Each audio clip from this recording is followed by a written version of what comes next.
राधे राधे, जय श्री कृष्णा। कैसे हैं आप सब दोस्तों? आशा करती हूँ आप स्वस्थ होंगे, मस्त होंगे। दोस्तों स्वागत है आपके अपने चैनल कृष्णा सखी मलिका में।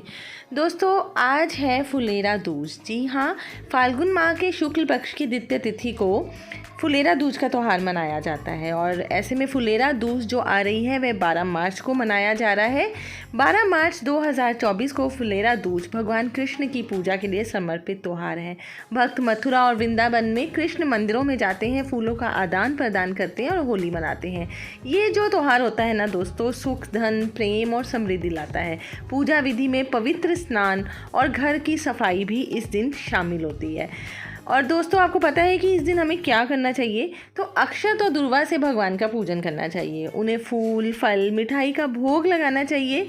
फुलेरा दूज के दिन श्री कृष्ण और राधा रानी की पूजा का विधान है। दोस्तों फुलेरा दूज का त्यौहार ब्रज में मुख्य रूप से मनाया जाता है। इस दिन श्री कृष्ण और राधा रानी के साथ फूलों की होली खेली जाती है और माखन, मिश्री का भोग भी लगाया जाता है। तो ऐसे में अगर आपके घर में भी राधा कृष्ण जी का विग्रह है तो आप भी अपने घर में फुलेरा दूज को मना सकते हैं। और अगर नहीं भी है तो आप लड्डू गोपाल जी की भी पूजा करके इस दिन फुलेरा दूज का त्यौहार मना सकते हैं। तो आज मैं आपको फुलेरा दूज का त्यौहार लड्डू गोपाल जी के साथ और साथ में राधा रानी और हमारे कृष्ण जी के साथ भी मनाते दिखाऊंगी।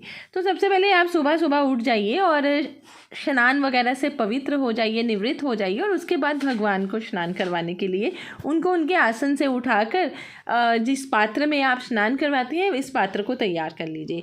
उसके बाद आप गंगा जल के साथ भी भगवान श्री कृष्ण का स्नान करवा सकते हैं या आप पंचामृत से स्नान करवा सकते हैं। देखिए दोस्तों, जब इस तरह के त्यौहार आते हैं ना, जैसे कि फुलेरा दूज है या जन्माष्टमी है या राधा अष्टमी है या और भी जैसे बड़े बड़े त्यौहार होते हैं, उस दिन मैं सिंपल जल से स्नान नहीं करवाती हूँ। उस दिन मैं यही मतलब सोचती हूँ कि मैं गंगा जल से स्नान के साथ साथ उनको पंचामृत का स्नान भी करवाऊँ।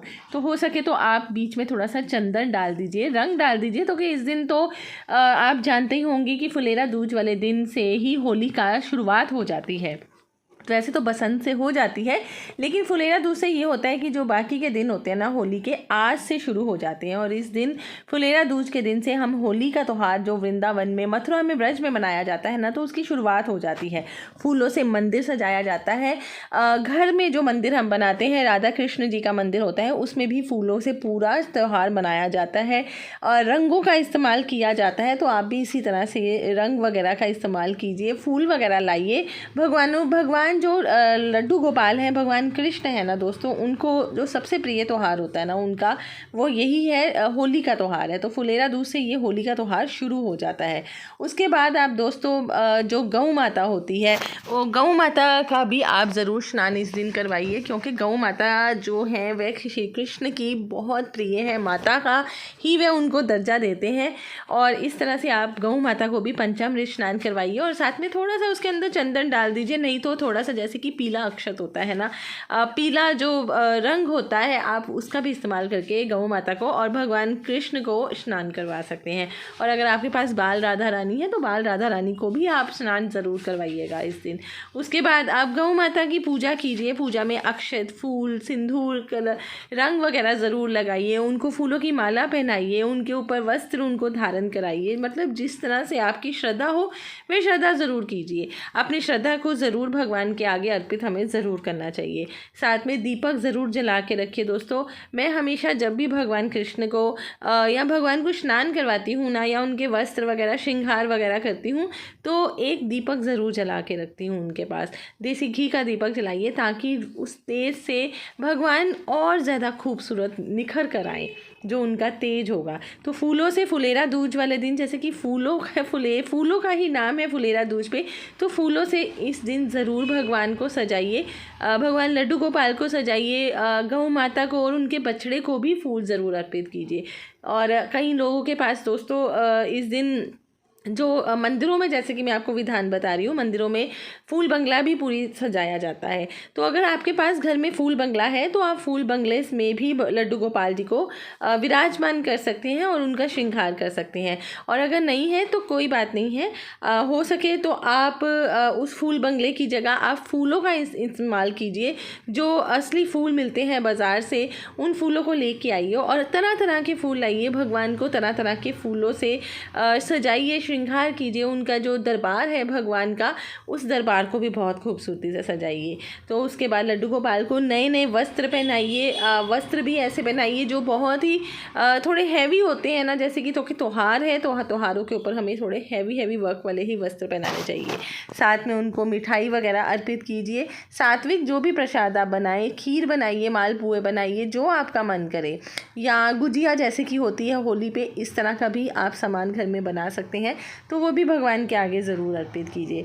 तो भगवान का श्रृंगार कीजिए, सुंदर से सुंदर तरह से भगवान लड्डू गोपाल को सजाइए, राधा कृष्ण जी को सजाइए, क्योंकि ये जो त्यौहार होता है ना, बहुत ही प्रिय त्यौहार होता है भगवान का। और इस दिन भगवान खूब सज धज के पूरे ब्रज की गलियों में और वृंदावन की गलियों में, बरसाने की गलियों में जाके होली मनाते हैं।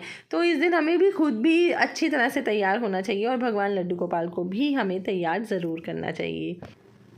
और साथ में इस दिन दोस्तों तुलसी ज़रूर चढ़ाइएगा, क्योंकि लड्डू गोपाल को भगवान कृष्ण तुलसी के बिना कोई भी भोग स्वीकार नहीं करते हैं। और जब आप उनको श्रृंगार करके हटते हैं ना दोस्तों, तो उनके मस्तक के ऊपर भी ज़रूर तुलसी विराजमान कीजिए और उनको भी तुलसी ज़रूर भेंट के रूप में दीजिए। भगवान बहुत खुश होते हैं। तरह तरह के फूल ला के भगवान के चरणों में अर्पित कीजिए। देखिए, ये जो थोड़े थोड़े फूल मैं चढ़ा रही हूँ, ये हमारे घर में एक छोटा सा बगीचा बना हुआ है जिसका नाम है राधे कुंज। तो उसी हिसाब से मैं ये फूल वगैरह वहाँ से जितने भी होते हैं ना, उतार के, खासकर त्योहारों में जितने से ज़्यादा उतार के मैं भगवान के चरणों में ज़रूर अर्पित करती हूँ। तो उसके बाद आप भगवान को चंदन का तिलक लगाइए और हो सके ना तो भगवान को थोड़ा सा रंग ज़रूर लगा दीजिएगा, जैसे कि पीला रंग होता है ना, पीला रंग ज़रूर लगा दीजिएगा। भगवान को रंग बहुत अच्छे लगते हैं ना, तो होली पे हमें भी रंग बहुत अच्छे लगते हैं, इसी तरह से भगवान भी रंगों से खेलते हैं। तो इस दिन भगवान को भी ज़रूर आप रंग लगाइएगा। और दोस्तों, जब भगवान तैयार हो जाते हैं ना, तो उनका जो श्रृंगार होता है ना, उनको ज़रूर हमें एक शीशे के थ्रू, दर्पण के थ्रू ज़रूर दिखाना चाहिए। उसके बिना उनका श्रृंगार अधूरा माना जाता है। तो भगवान को दर्पण भी ज़रूर दिखाना है। तो देखिए दोस्तों, हमारे लड्डू गोपाल भी तैयार हो गए हैं और साथ साथ हमारे राधा कृष्ण भी तैयार हो गए हैं। बहुत ही खूबसूरत लग रहे हैं। और इसी तरह से उनको सुंदर सुंदर वस्त्र पहना दीजिए और उनकी आरती कीजिए, पूजा कीजिए, सुंदर सुंदर उनको श्रृंगार कीजिए और उनका फुलेरा दूज का ये त्यौहार जरूर मनाइए। आशा करती हूँ दोस्तों आपको ये वीडियो पसंद आई होगी। पसंद आई होगी तो वीडियो को जरूर लाइक कीजिएगा और सब्सक्राइब कीजिएगा, जो भी मेरे चैनल पे नए आए हैं। राधे राधे, जय श्री कृष्ण। समृद्धि सदैव बनी रहे।